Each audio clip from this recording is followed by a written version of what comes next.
Hey everybody, it's Nerdicane. Today's new comic book day. These are new comic books. I got Spawn 300, House of X, and I thought this was going to be the end of Savage Avengers. Apparently, this is going longer than I thought. I thought it was just one and done for the story, but apparently it's going to keep going.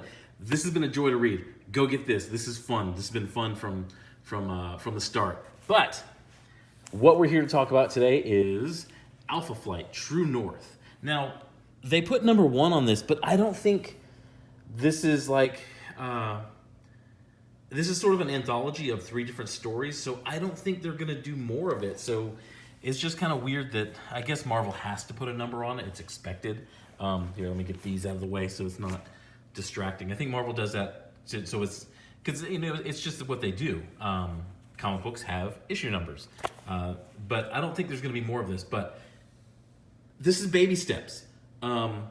This is really good. I would like to see Alpha Flight come back because they're a really neat team, and they're not the Avengers, they're not the X-Men, they're not big like that, but they're Canadian. So in keeping with the theme of Marvel segregation of writers, all of the writers are Canadian. I don't know if all the artists are Canadian too, but that's not a bad thing. It's kind of a celebration of Canada. Although, does Canada only have one superhero team? Is it just Alpha Flight and what used to be Logan until it turned out he was from the antebellum South? But here's credit where credit's due. Jed MacKay getting some more writing duties. I hope he gets onto a regular series. I'd like to see him on a regular series instead of anthologies and limited runs. But Jim Zub, all of these are really good. All these are pretty good. All of these are good stories. And these is, like I said, baby steps. Marvel, 2019, moving into 2020. If you can't sell a good series, if you can't make Miss Marvel interesting, Captain Marvel interesting, all these characters, all these AstroTurf characters, if you can't make them interesting and make them go beyond one or two story arcs, well then go back to this. Go back to baby steps. Go do anthologies of different writers doing short stories, short, tight, efficient stories, and then out of that you'll probably find your swing. As they say in sports, as in golf and baseball, you go up there, you take some cuts, you change a few things here and there, and try some different things, and eventually you're going to find your swing.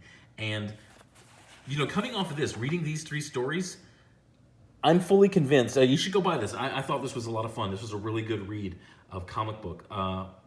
Coming off of this, I would like to see Alpha Flight get their own ongoing series, and I think it would be really cool to see, and you could do some really cool things with it. Right off the bat, this first one by Jim Zub, this is kind of awesome. It has sort of a vein of the New Mutants back in the day. The New Mutants were like, I guess somebody at Marvel said, what if the X-Men were dealing with horror monsters? And they took that young group of mutants, the New Mutants, and that's sort of what they did throughout their run, is dealt with the paranormal, the monsters. And then it wasn't until Liefeld came along that it became like a true big action, big muscles, big guns superhero story. But this is kind of like a horror story, but it turns out to be very touching at the end.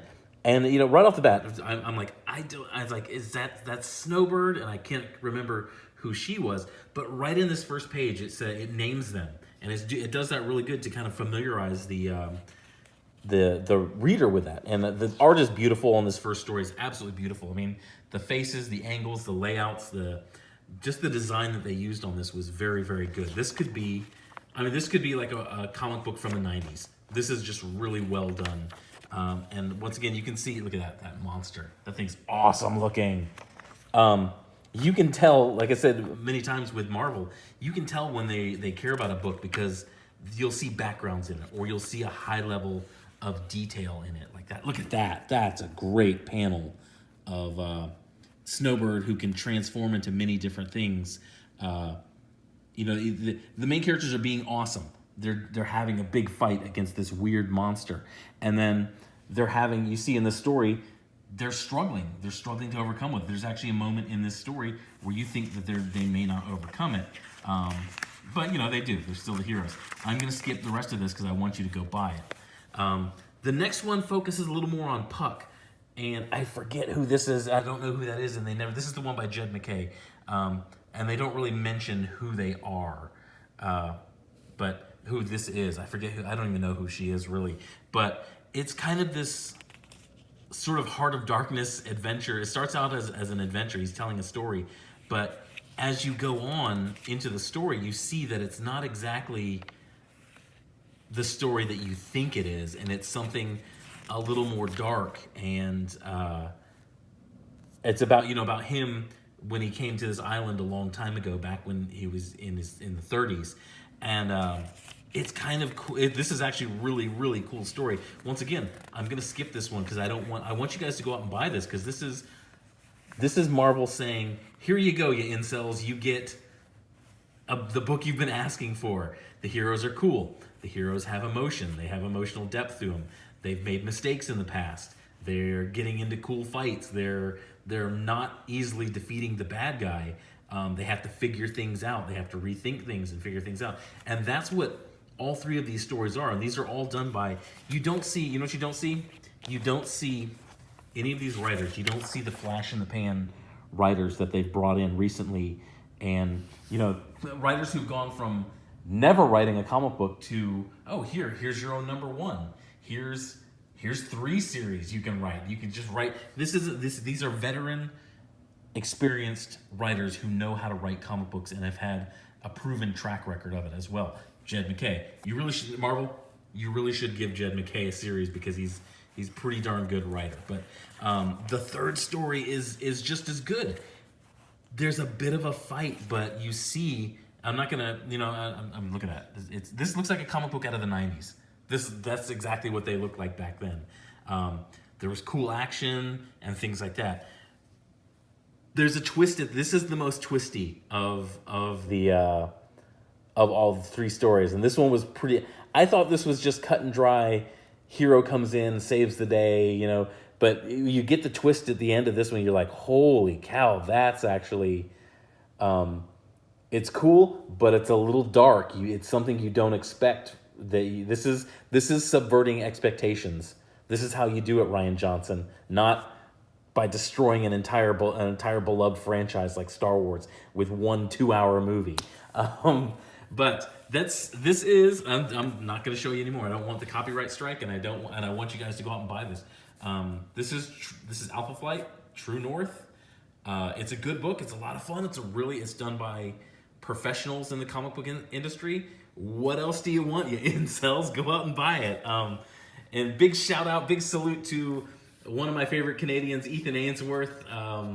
We talked a little bit about this one earlier, and I hope he enjoys it. I enjoyed it.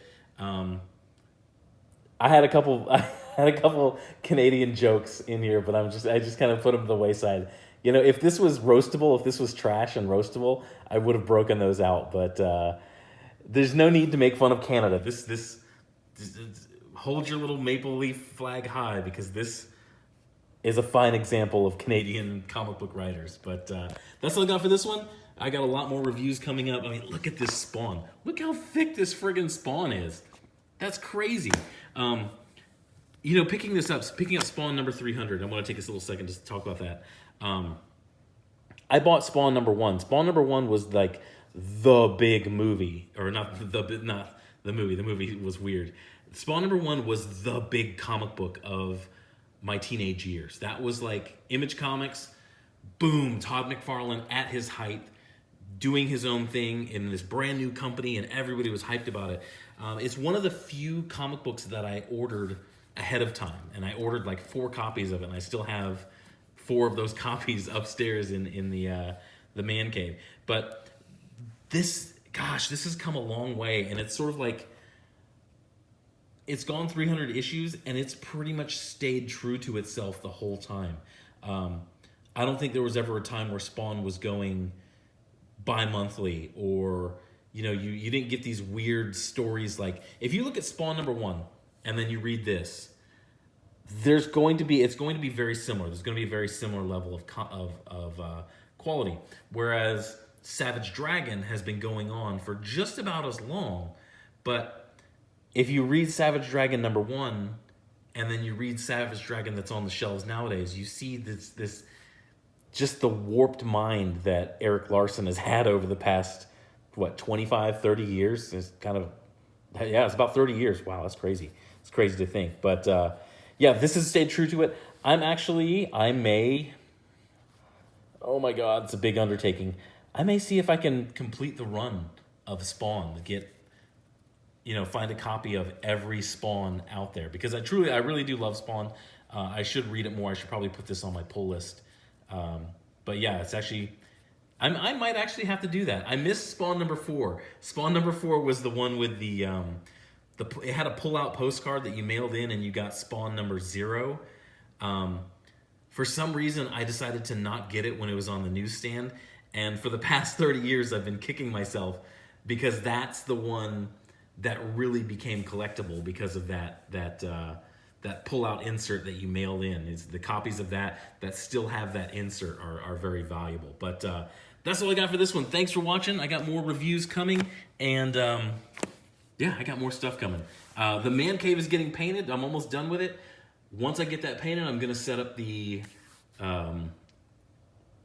TV and the wall mount on the TV and my Xbox, and hopefully before Borderlands 3 comes out, I should be doing some streaming or some gameplay vids. But thanks for watching. You guys go out, have a good day. Go find some comic books that you love. Here's 4 that I think are really, really good. Go out and get these. These are all recommendations, and I'm going to do reviews on these as well. But thanks for watching. You guys go have a good day. Bye.